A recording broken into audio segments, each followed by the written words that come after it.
G'day guys, Greg here from Chief Maker with part 2 of how to rise above the pack. Okay, but last episode we spoke about customer, understanding your boss as your customer. In this one, we're going to talk about competition. Who are you competing with for the next job? Because as I said, you are a professional services firm of one. It's really critical to know who your competition is. So 2 key principles when we talk about competitor analysis. Number 1, just be realistic.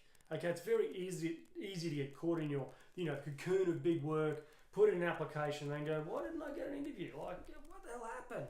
And all of a sudden someone you never heard of, or even a peer who you didn't think was any good, is in the job above you and now you're reporting to them. Okay, don't take it personally, just be realistic about what actually happened. Number 2, that's okay, realistic might mean you've got to take a bit of a hit personally. Maintain optimism. You can make some changes to the way you stack up quite quickly, okay, in order to make yourself rise above the pack, and next time you'll be a much greater chance. So a quick competitor analysis looks like this. Down the left hand side, and just create a spreadsheet, in Microsoft Word or Excel or something. Skills and education. You want to know your skills and education, and on the first column is you, and then it's a peer, someone who you think might be your main competition within your current company.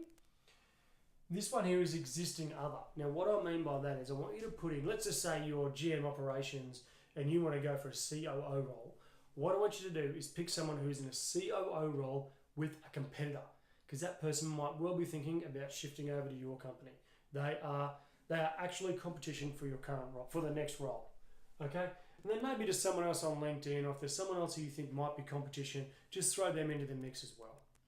So as I said, row 1, skills and education. Row 2, experience from whatever jobs you've had throughout your career. Perhaps any other personal experience as well if you think it's valuable, volunteer experience, things like that. Now we start to get really important. Okay, this is the stuff down here that actually makes the big difference. 3, track record.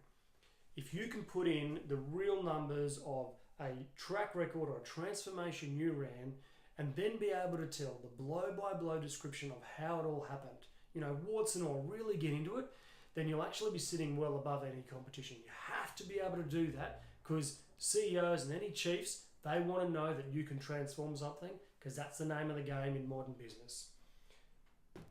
Right, next one, network.